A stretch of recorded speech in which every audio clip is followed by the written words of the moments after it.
Les troubles cognitifs dans la sclérose en plaques. C'est quoi ça?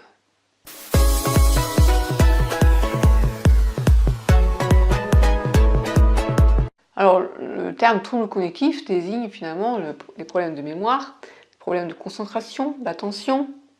Moi, j'en ai eu, on pense que j'ai eu une poussée de troubles cognitifs en 1994 et qui m'a conduit en fait à penser que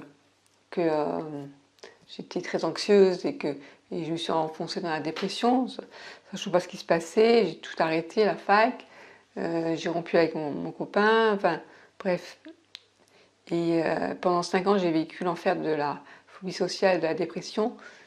Est-ce que si à l'époque, on n'aurait pas pu me dire c'est la sclérose en plaques, hein, surtout à l'époque, il y a quand même 20 ans de ça. Et depuis, j'en ai pas eu d'autres. Bon, j'entretiens mon cerveau hein, en lisant beaucoup, ça m'aide.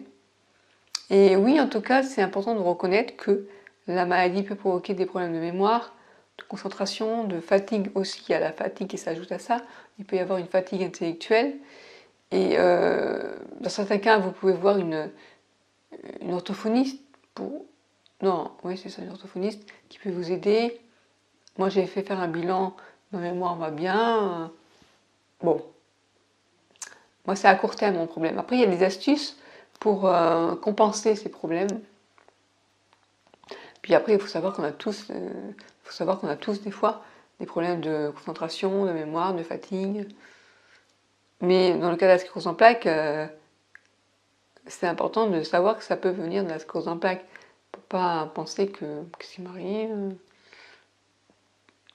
Bon, là je commence à fatiguer parce que j'ai fait plusieurs vidéos d'affilée là. Donc je vais vous laisser, mais vous dire que il y a des moyens pour stimuler son cerveau et réduire un peu ces troubles. Il y a également des moyens de compenser. Par exemple, j'ai un dictaphone, je vous le montre. Par exemple, je vais me garer dans un parking souterrain. Si j'ai peur de ne pas savoir me souvenir du numéro, j'enregistre. Je suis garé à tel numéro, à tel étage. Voilà. Si je vais faire les courses, voilà, il faut acheter ça, ça, ça et ça. Voilà, il y a des astuces.